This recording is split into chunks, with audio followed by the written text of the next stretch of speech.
Hey folks, Dave from NBA Trading Cards Australia. It's time for another video going up also on my YouTube channel, Rainman40AU. The Ask Dale series has gone into playoff mode. We're going to do a few questions based around the NBA currently, as well as the NBA card scene, as asked by you, members of the NBA Trading Cards Australia group on Facebook. Alright, let's start things off with Kyle's question. What product has been released this year do I think is the most bang for your buck? Can't go past my favourite Select, I reckon.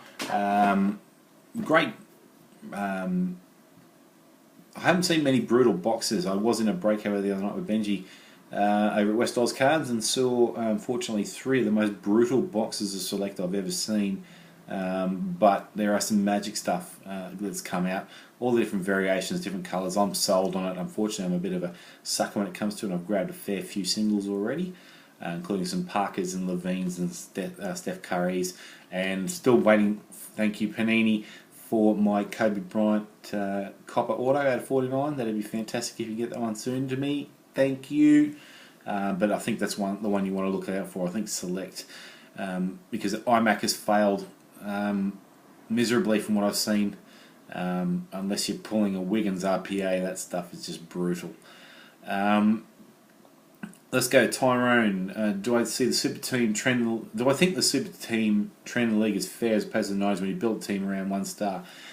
I think I can break this down into 2 parts based on the 90s and now, and if I compare Cleveland, which I assume is the super team, with LeBron, Kyrie, Kevin Love, Josh Smith, and alike, and if you compare that to, say, the Chicago with Jordan, Pippen, Rodman, and that team, Kukoc, Ron Harper. You look at both those teams, there's similarities, and I think what you're looking at is you've got a core guy that is your franchise player, LeBron on Cavs and Jordan for the Bulls, and then you've got role players around them. They're built around a player, so I think when you look at Cleveland, it does look like a super team, but in a sense they've still built around a star. Very much the only argument would be there if you could consider it a super team. You look back at the days of Houston when they had Drexler and Barkley and Olajuwon in the 90s, but still they built around Olajuwon. He was their centerpiece. He was their starring light. So I think it's still all about one person. They're built around a star. You've got to have your role players around it, and people that can step up. That didn't happen much in Jordan's day, but that pretty much is it. So I don't think there is a super team thing at the moment. German has asked me, will LeBum transfer to another team if the Cavs lose the playoffs? I don't think so. I think he's there for good. Unless he does like a Patrick Ewing or Hakeem Olajuwon, let's go make some money somewhere else for maybe 1 or 2 years, whoever's going to pay me. I think he's there for good. I'm pretty sure he's set up there and that's where he's going to be. It'll take a monumental problem for LeBron to leave the Cavs, in my opinion. And do I think he's better than Jordan? No, I don't think he's better than Jordan at all. I think Jordan is better than LeBron, hands down, hence why LeBron's called GOAT. I just think that's the way it is. Benji's asked, what players should call it a day and retire? I'm going to say Kevin Garnett tops the list of people who probably should retire in legacy, but I don't think he will. He's there probably to help the T-Wolves for 1 more year, and the young stars there build their franchise. But I do think the one that should retire, and probably will, if they make it to the promised land, even if they don't, Sean Marion from the Cavs, I'm pretty sure he's a goner. He'll be forced out, I'm pretty sure. Let's see. And Ray Allen, sorry, I forgot Ray Allen. He's sat out the season. Hopefully, come back next year with better body, but I don't think he will. I just think he's going to have enough, and think he's loved the retirement. Brett Taylor has asked, will anyone currently playing eclipse Jordan's playoff scoring record? Of 63 points, I don't think anyone will. In this day and age, I don't think defenses allow players to do so, and we'll cover this off in a couple of the next questions. But I think he's got that record for a while. It's going to take a very monumental effort from a player to score 63 points in one game. Nathan Phillip Thompson's asked, is Tim ever going to retire? I'm going to say yes, he is going to retire, but I don't think it'll be this season he'll retire. He's put up good numbers again this year in managed minutes. He matched his previous numbers, so I think he's there for another year. I think that, and that's a good thing. I think the Spurs can really enjoy having Timmy around, and if he continues to play the way he's playing, why not?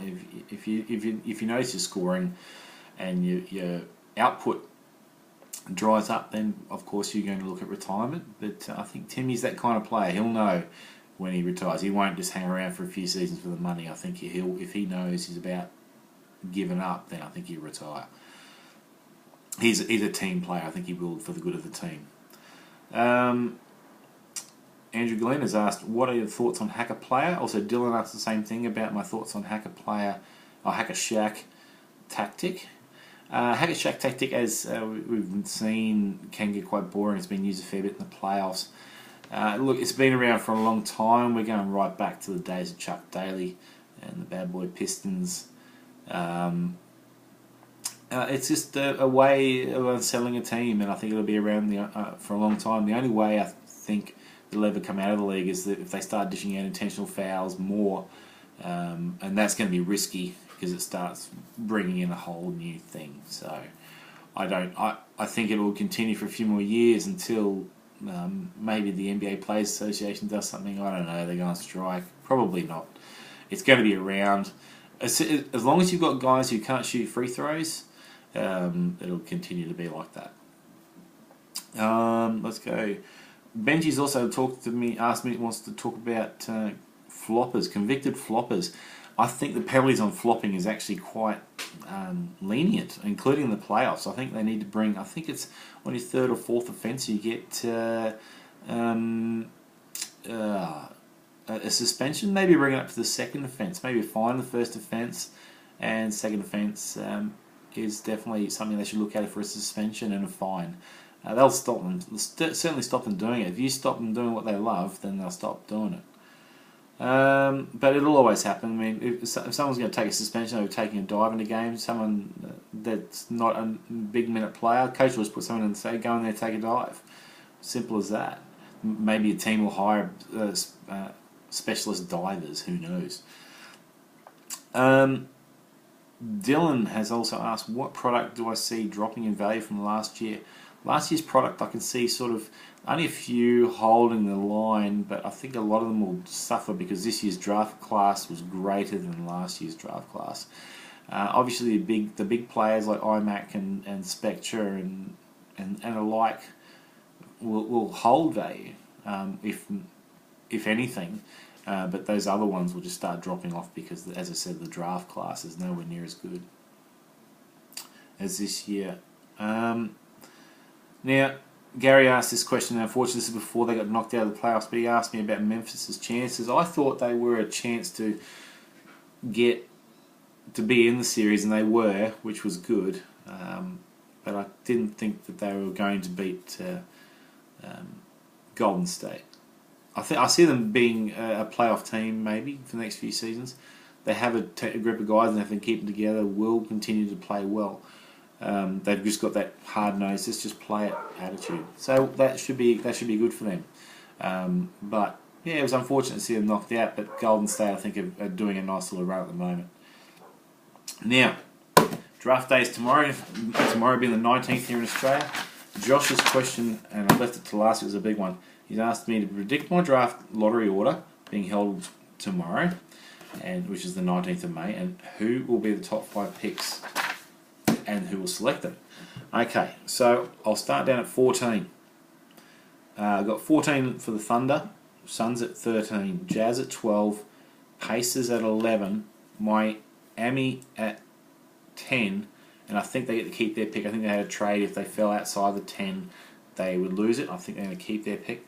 Hornets at at 9, Pistons at 8, Sacramento at 7, which is a step up from last year. Maybe they will get something better than Stauskas. Denver at 6. Now that leaves us with the top 5. And this will please Josh, knowing that I picked the Lakers inside the top 5, because they'll also get to take their pick. Because if they fell to 6th or lower, they will lose their pick in a trade as well. But I think they're going to keep it. I'll start from number 5. I don't think number 5 was hard. I'm working backwards, but number 5, I couldn't see anyone that Orlando would take with what I thought would be taken before them to fill their needs. So I've gone with a guy from Latvia, Kristaps Porzingis. He was supposed to get drafted last year but pulled out. His potential, he's Latvian, I think. So let me just check. I was doing a bit of research on him. He is a 7'1" power forward centre. I think probably Orlando could use that. They got maybe not much need for it, but it can't hurt. And he may not play next year, so who knows. Moving down, I see Josh's Lakers and everyone else's Lakers who supports him on the group. I see them getting the 4th pick. I can see them taking Willie Cauley-Stein. Now, if I just go back to my list of what I was looking at before, another centre, 7-foot centre out of Kentucky. Larry Bird reckons he's going to be a $100 million player. If Larry Bird says you're good, there must be something going right. I see him. That's where he's falling. He's projected to go higher than that up the list, possibly falling, say, Denver, Sacramento. But I think he's going to the Lakers. And the reason why will come up very soon. I see the T-Wolves unfortunately falling to 3, and I see them taking Karl Anthony Towns. He is a power forward from Kentucky as well. I think that's where he's going to go. Leaves the top 2. I see Philly getting the 2nd pick, and I see them taking D'Angelo Russell for no other reason why than I think they're just going to grab him. I have no idea why they would need D'Angelo Russell, but I just have this feeling that's what they're going to do. I could be wrong, and I'm sure the Lakers would like it to be wrong as well. I see, therefore, that the top pick is going to the New York Knicks, and I have this Patrick Ewing type feel. I see the Knicks getting the top pick, and I see them taking Jahlil Okafor, the centre from Duke. Just as I said, I was talking to Josh before, the Knicks need everybody that's not Carmelo Anthony, and I just see that this is like a going back to the day type of pick. So there you go. So looking at New York, Philly, Wolves, T-Wolves, Lakers and Orlando, they're the top 5. I'll just show you if I can get it on camera. There you go, New York, Philly, T-Wolves, Lakers. There's my picks. It's back to front, I know, but that's alright. I will hold myself to that. We'll come back and review it when the draft happens tomorrow, and when we do the NBA Finals version of Ask Dale, we will find out how close I was. Alright, thanks guys for watching. I know it's a bit of a long one, and hopefully you enjoy the page and hope you enjoy the video. Thanks for watching. See you guys. Bye.